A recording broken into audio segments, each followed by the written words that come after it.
There is a certain type of woman a man doesn't try to control because he's far too busy trying not to lose her. Think about that for a moment. We live in a world flooded with love advice, seduction techniques, and endless lists of do's and don'ts to win a man's affection. You're told to be sweet, but not too sweet, smart, but not intimidating, sexy, but not too available. A labyrinth of contradictory rules designed to shape a version of yourself that supposedly fits what men want. But what if that entire playbook is wrong? What if the kind of behavior that truly imprints itself in a man's mind, the one that keeps him up at night, addicted to your presence, is the very behavior that breaks all those rules? We're not talking about outward beauty. Beauty catches the eye but is quickly forgotten. And this isn't about manipulation either.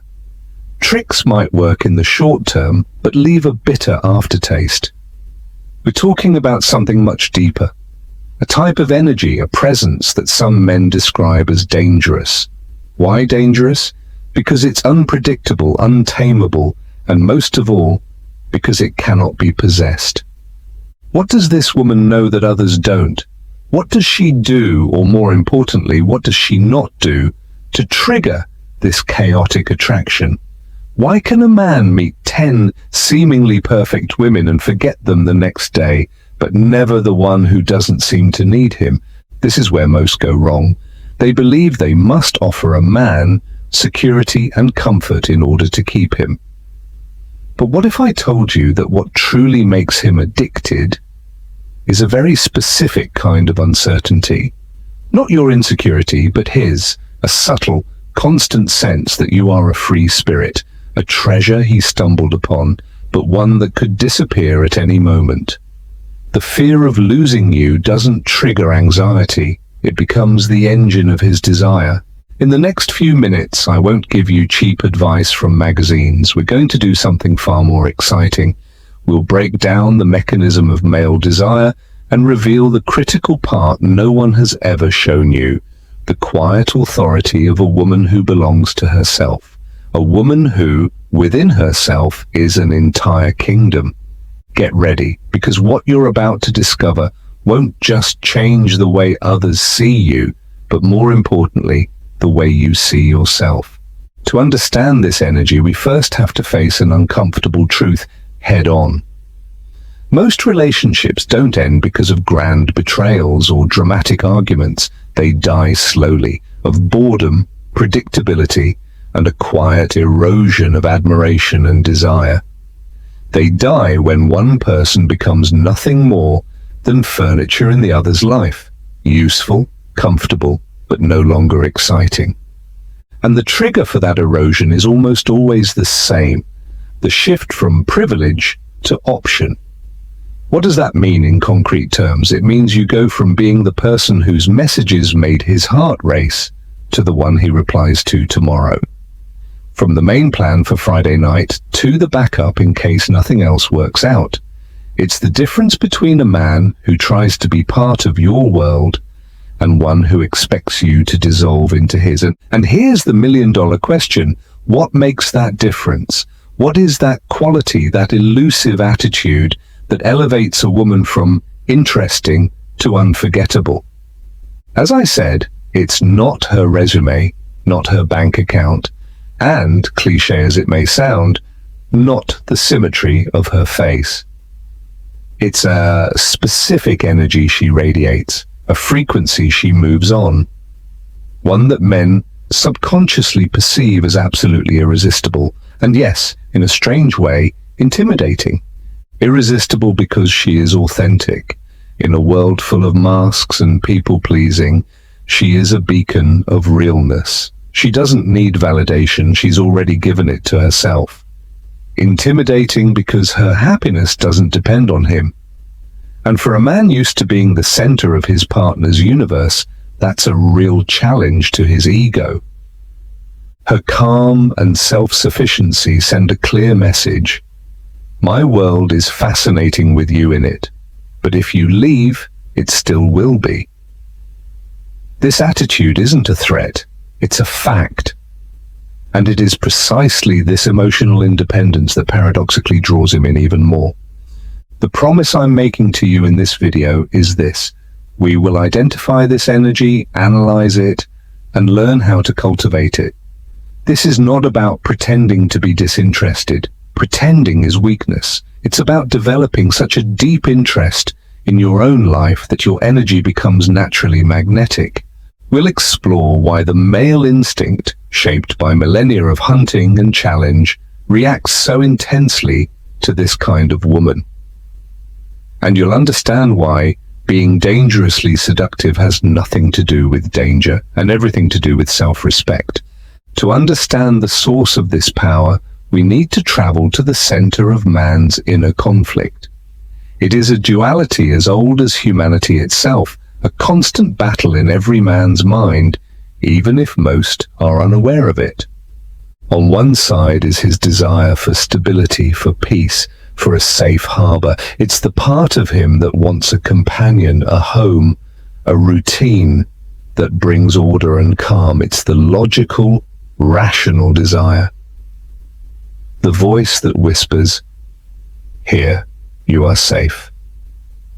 But on the other side, a far more primal instinct screams, the desire for challenge, for adventure, for the unattainable. It's the part of him that doesn't want a safe harbor, but the open sea, that doesn't seek peace, but conquest, not comfort, but aliveness. It's the voice that tells him, out there, something exists that will make you feel truly alive.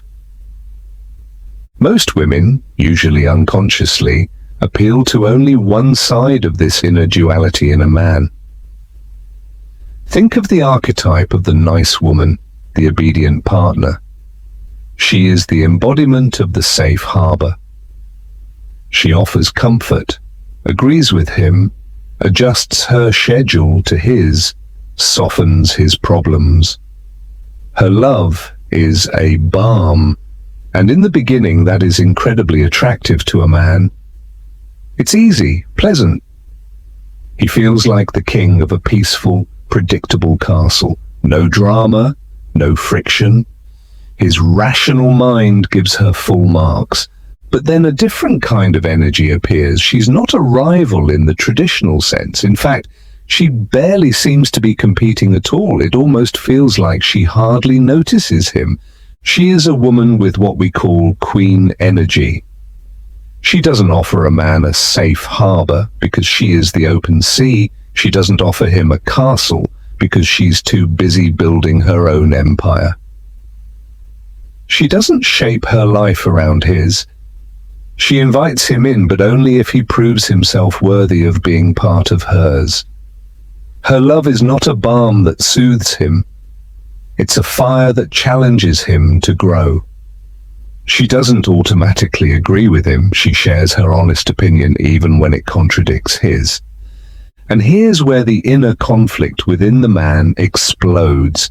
His mind tells him to stay in the safe, predictable castle. It's logical, sensible, but his instinct, the primal animal part of him, is irresistibly drawn to the open sea. Because the castle, no matter how comfortable it may be, eventually becomes a golden cage. Predictability turns into monotony, peace into boredom. Meanwhile, the queen's energy echoes in his mind. It's not a constant obsession, but a lingering echo. The memory of a conversation where she intellectually challenged him, a flash of how her eyes sparkled when she talked about her passions, her projects, her life, a life that exists with or without him. Suddenly, the comfort of the castle no longer feels so appealing. Because the true spark of life, the real adventure, seems to be somewhere else. He is caught between two forces, comfort and vitality, safety and mystery. And it is on this silent battlefield that the true power of attraction is decided. So how does this queen energy manifest in everyday life? What specific behaviors express this energy and make it so irresistibly attractive? The answer is more subtle and more powerful than most think. Now, it's crucial to understand a fundamental distinction because this is exactly where many women go off course. Queen energy is not arrogance, not coldness, not behavior that hurts others, or a fake attitude of "I'm a queen." Those are masks of insecurity, imitations of strength that actually reveal bitterness. The real energy we're talking about comes from a completely different place. It is rooted in self-respect. Think of it as radical inner calm, the ability to stay centered and grounded no matter how chaotic or pressuring the outside world becomes. It's a calm that doesn't need to shout because its firmness is unshakable. This woman doesn't chase attention, she naturally attracts it. She doesn't seek validation. Her presence alone is enough. And her greatest weapon, what makes her dangerously seductive, is her boundaries. Firm boundaries, set with elegance and softness, disarmingly so. Let's look at an example you surely know. Imagine you've planned a date with him. You've been looking forward to it all day. An hour before, you get a message about, "Hey, sorry, something came up with my friends, tonight won't work. Let's reschedule sometime." In this situation, the woman who acts from a place of need, the safe harbor woman, feels the sting of disappointment. Her first instinct is to smooth things over to avoid conflict. Her likely response: "No problem, I understand. Have fun. Let me know when you're free again." It sounds friendly and reasonable, but the underlying message he receives is, "My time isn't that important. My plans are flexible. I'm available and will wait whenever you decide to give me your attention." Unconsciously, she has just devalued herself. And how does the woman with queen energy respond? She feels the disappointment too. She's human. But she doesn't react from that emotion. She acts from her self-respect. She takes a breath, gives herself a moment, and replies with something like, "I understand that unexpected things happen. That's a shame. I was really looking forward to it. Enjoy your evening. I'm busy next week, but if you'd like, we can touch base in a few days and see if something works then." Let's analyze this brilliant message. No drama, no anger, no closed door. She shares her honest emotion. "I was really looking forward to it," which makes her genuine. But the second part is a time-delayed bomb for the male ego. "I'm busy next week." It delivers 3 messages. "My life is full and interesting."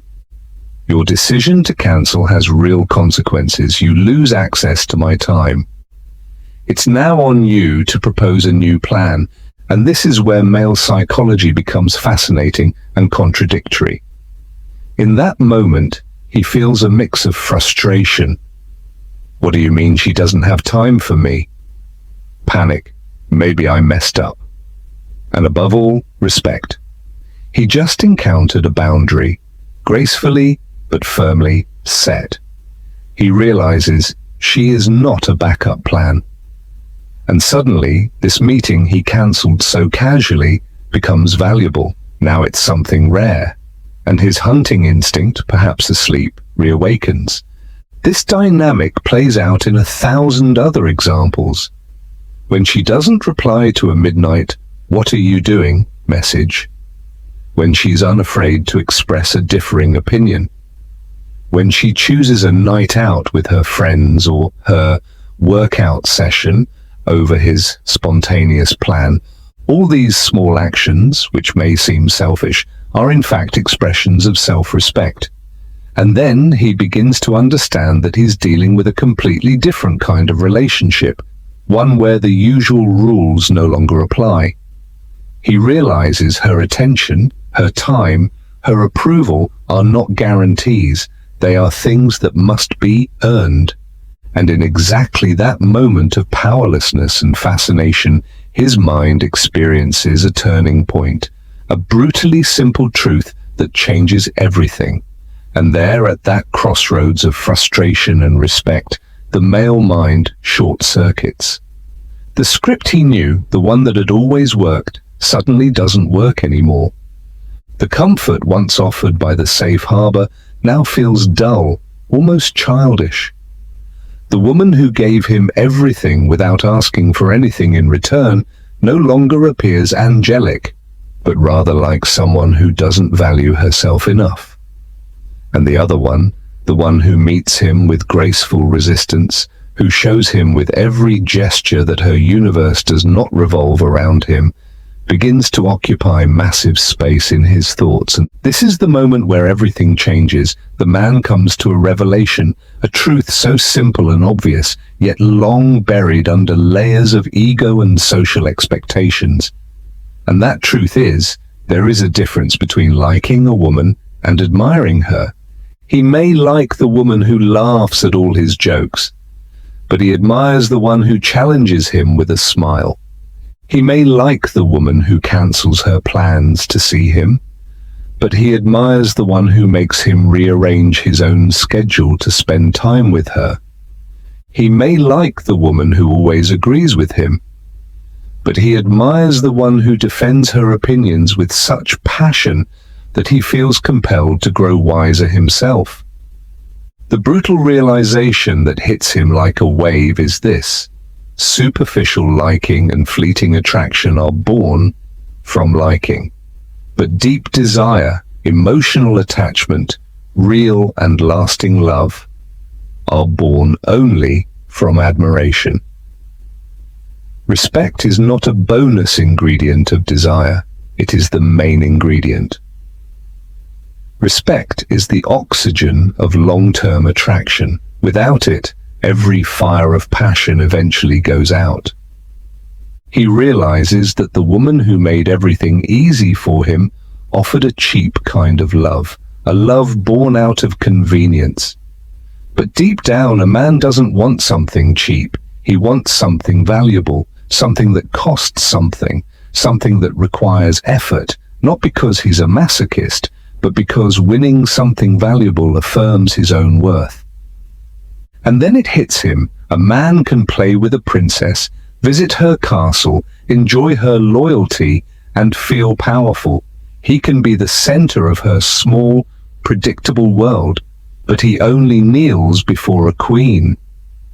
And what is the decisive difference? The princess waits in the tower to be saved by the prince, to be given purpose, to be validated. Her universe is him, but the queen waits for no one. She is far too busy building her kingdom, fighting her own battles, overcoming her fears, and fulfilling her visions. She is not looking for a savior.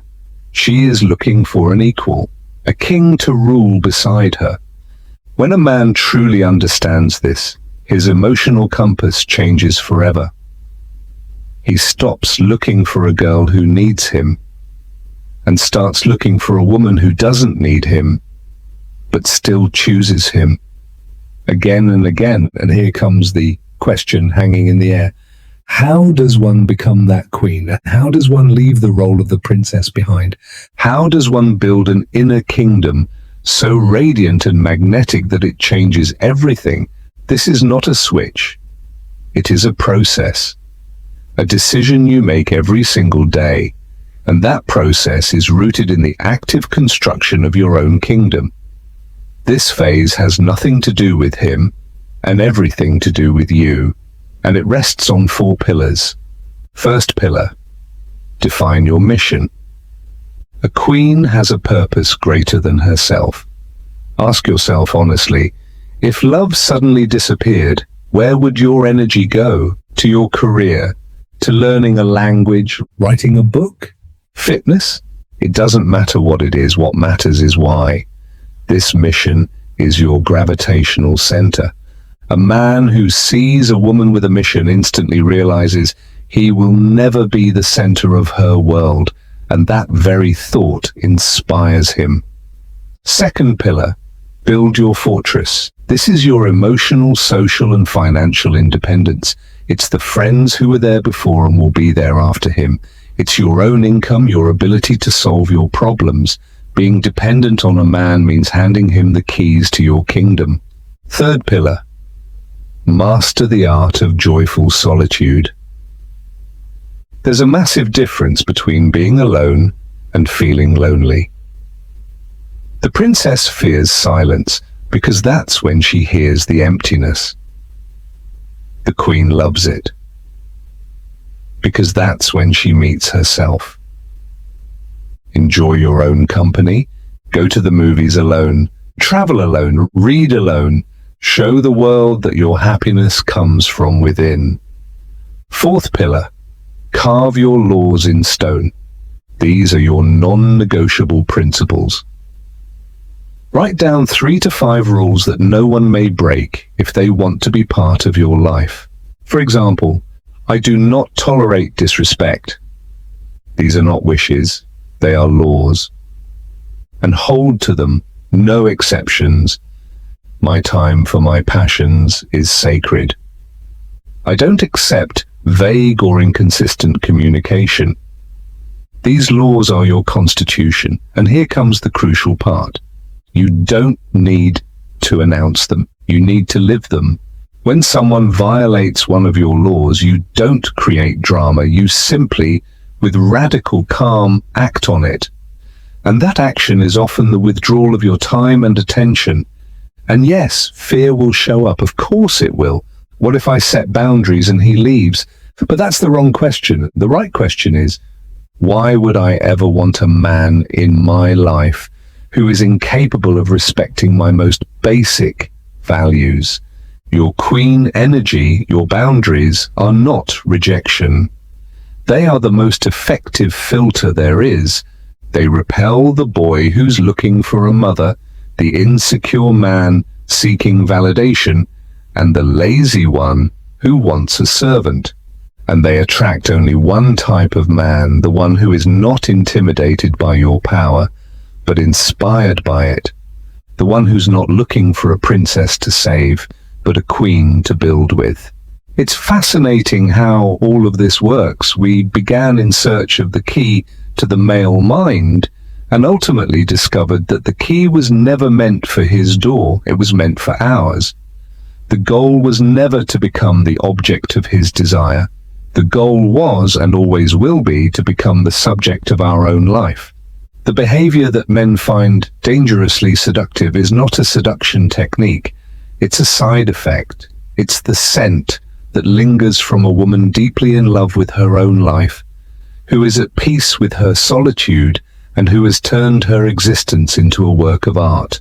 Because the most attractive and powerful woman in the world is neither the most beautiful, nor the youngest, nor the most successful. It is the one who needs no one, but consciously chooses to share her incredible world with the one who proves he deserves it.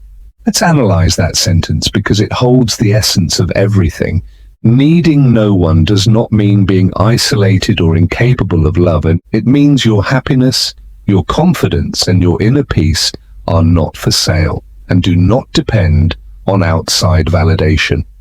It means you know that no one is coming to rescue you because you are your own heroine. It means that if you were to spend the rest of your life alone, even if that was never your plan, you would still be okay, at peace, in joy. And when you reach that point, the second half of the sentence becomes magical. But I choose him consciously. When you don't need a man, choosing to be with him becomes the purest, most powerful gift you can give. It's not a choice made out of fear of loneliness, not a result of social pressure, not an attempt to fill a void. It's a choice made from fullness. My life is already complete, but your presence makes it even brighter. I don't need you to survive, but I choose you to truly live. Is there anything more seductive? What you're really saying to him is, you are a luxury, not a necessity. Now look deep within yourself. How many times have you made your dreams smaller to fit into someone else's box of expectations? How many times have you dimmed your voice, your opinion, your passion, just so you wouldn't be too much, too intense, too smart, too ambitious. The final paradoxical truth about attraction is this: the moment you stop trying to be attractive and instead focus on being authentic and creating a life that excites you, you become magnetic. Because energy doesn't lie. People are not drawn to perfection, they are drawn to passion, authenticity, and aliveness. They are drawn to those who are truly alive. And no one is more alive than a woman who is the absolute ruler of her own kingdom. So we arrive at the end of this map, but the end of the map is only the beginning of your journey. And one final question remains, the most important of all. Will you continue to be a side character in the movie of someone else's life, or will you find the courage to write, direct, and star in your own? Because for far too long, we've been sold a toxic idea of love, that love means sacrifice, restraint, self-denial. We've been taught to be less loud, less demanding, less complicated, to shrink ourselves in order to be accepted, to lower our standards so we don't scare anyone away, to conform in order to be chosen. But now you know that is the greatest lie of all. Shrinking only attracts those who live in the basement. Keeping your dreams small only makes room for those without vision. Dimming your voice only creates space for people who have nothing meaningful to say. The true act of love, the strongest and most revolutionary, is not for someone else. It is for yourself.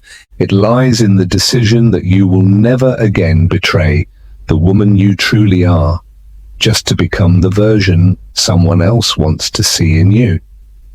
It is a promise to yourself to build a life so full, so thrilling, so entirely your own, that solitude feels like a luxury and companionship like a beautiful choice.